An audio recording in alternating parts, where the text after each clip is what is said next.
வணக்கம். எங்களது Facebook page Tamil பங்குச்சந்தை நிலவரம், அதாவது 11,000க்கும் மேற்பட்ட ஃபாலோவர்ஸ்.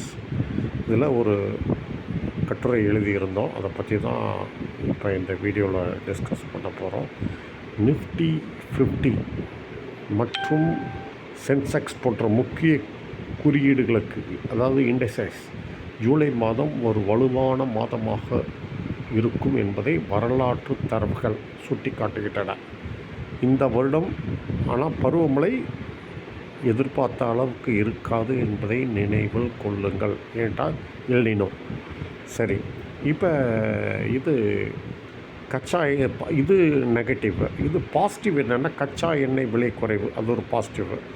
பணம் வீக்கம் வரும் காலங்களில் குறையும் என எதிர்பார்ப்பு, இதெல்லாம் ஒரு நல்ல அம்சங்கள். சரி, இதை என்னென்னு இந்த கட்டுரையை படிச்சிருவோம். இப்போ எப்படின்னா, இந்திய பங்களை பொறுத்தவரை குறிப்பாக நிஃப்டி 50 மற்றும் சென்செக்ஸ் போன்ற முக்கிய குறியீடுகளுக்கு ஜூலை மாதம் ஒரு வலுவான மாதமாக இருக்கும் என்பதை வரலாற்று தரவுகள் சுட்டி காட்டுகின்றன. ஜூலை மாதத்தில் நிஃப்டி 50யின் முக்கிய வரலாற்று போக்குகள், ஹிஸ்டாரிக்கல் பேட்டர்ன்ஸ், நீண்டகால போக்கு 2001லேருந்து 2025 வரை வச்சுக்கலாம். சுமார் 25 ஆண்டுகள். கடந்த 25 ஆண்டுகளில் 18 ஆண்டுகள் நேர்மறையான வருவாய், பாசிட்டிவ் ரிட்டர்ன்ஸ் தந்துள்ளன. அதாவது 72% வெற்றி விகிதம். சராசரி வருவாய் சுமார் 2.19%, அதாவது ப்ளஸ்ஸு. இது டிசம்பர் மற்றும் நவம்பர் மாதங்களுக்கு பிறகு மிகச்சிறந்த செயல்திறன் கொண்ட 3வது மாதமாக ஜூலை மாற்றுகிறது.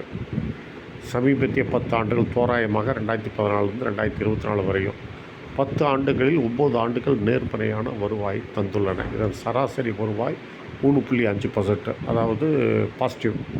2019ஆம் ஆண்டு மட்டுமே எதிர்மறையான வருவாயை தந்த ஒரே ஆண்டாகும். அதாவது 5.7% மைனஸு. 2022 8.7% ப்ளஸ்ஸு, 2020 7.5% ப்ளஸ்ஸு மற்றும் 2018 6% ப்ளஸ் ஆகியவை வலுவான வளர்ச்சி கட்ட ஆண்டுகள் அடங்கும். சில பகுப்பாய்வுகளின்படி 10 ஆண்டு சராசரியின் அடிப்படையில் சுமார் 3லிருந்து 3.6% ஜூலை மாதம் மிகச்சிறந்த செயல்திறன் கொண்ட மாதமாக பிரிக்கப்படுகிறது. ஜூலை மாதத்தில் சென்செக்ஸின் செயல்திறன் இதே போன்ற பலம் சுமார் 2003ஆம் ஆண்டிலிருந்து கடந்த 23 ஆண்டுகளில் 18 ஆண்டுகள் நேர்மறையான வருவாய் தந்துள்ளன. இதன் சராசரி லாபம் 4.5% ஆகும். பல ஆண்டுகளில் லாபம் 5%க்கும் 8%க்கும் 5.8%க்கும் அதிகமாகிறது குறிப்பிடத்தக்கது. பரந்த சந்தைகளும், broader market, small and mid caps மற்றும் பல துறைகளும், example metals, pharma, IT, reality, July மாதத்தில் நேர்மறையான சராசரி வருவாயை காட்டியுள்ளன. இந்தியாவில் ஜூலை மாதம் வலுவாக இருக்க என்ன காரணம்? இதற்கு பின்வரும் பல தொடர்ச்சியான காரணிகள் சாதகமாக அமைகின்றன. Q1 வருவாய் காலம், அதாவது ஏப்ரல் ஜூன் காலாண்டு முடிவுகள். இது பெரும்பாலும் சந்தையின் நம்பிக்கையை அதிகரிக்கின்றன. பருவமழை முன்னேற்றம், ஆனால் இந்த வருஷம் பருவமழை நெகட்டிவாக இருக்குது. விவசாயம், கிராமப்புற பொருளாதாரம் மற்றும் அது சார்ந்த துறைகளில் FMCG, ஆட்டோ, விவசாய உள்ளீடுக்கு நல்ல முன்னேற்றம் ஏற்படும் என்ற எதிர்பார்ப்பு. அப்புறம் பட்ஜெட்டுக்கு பிந்தைய நிதி வரத்து, போஸ்ட் பட்ஜெட் ஃப்ளோஸ் மற்றும் பண்டிகை கால தேவைகளுக்கான தீபாவளிக்கு முன்னதாக சந்தை ஆயத்தங்கள். அப்புறம் FII வரத்து மற்றும் உலகளாவிய சூழல், கச்சா எண்ணெய் விலை குறைவது போன்ற உலகளாவிய மேக்ரோ பொருளாதார நிலைமைகள் சீராகும் போது அந்நிய நாட்டு நிறுவன முதலீடுகள் FII இன்ஃப்ளோஸ் அதிகரிக்கின்றன. கவனிக்க வேண்டிய முக்கிய எச்சரிக்கைகள்: கடந்த கால செயல்திறன் எதிர்காலத்துக்கு உத்தரவாதம் அல்ல. அதை முக்கியமாக நினைவில் கொள்ளுங்கள். பருவகால போக்கு என்பது ஒரு புள்ளி விவர கணிப்பை என்று அது உறுதியான ஒன்றல்ல.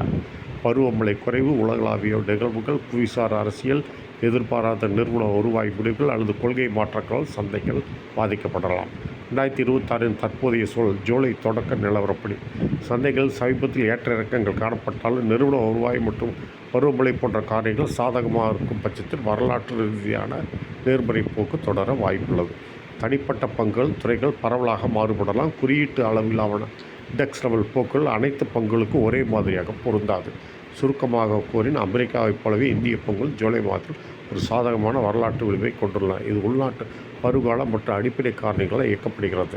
இதற்காக கண்மூடித்தனமாக பங்குகளை வாங்க வேண்டும் என்று அர்த்தமல்ல. மாறாக அபாயங்களை புரிந்து கொண்டு இந்த மாதத்தை ஒரு ஆக்கப்பூர்வமான பார்வையுடன் அணுகலாம். இது முதலீட்டு பரிந்துரை அல்ல என்பதால் தனிப்பயனாக்கப்பட்ட ஆலோசனைக்கு நிதி ஆலோசகரை அணுகவும். நன்றி, வணக்கம். மீண்டும் அடுத்த வீடியோவில் சந்திப்போம்.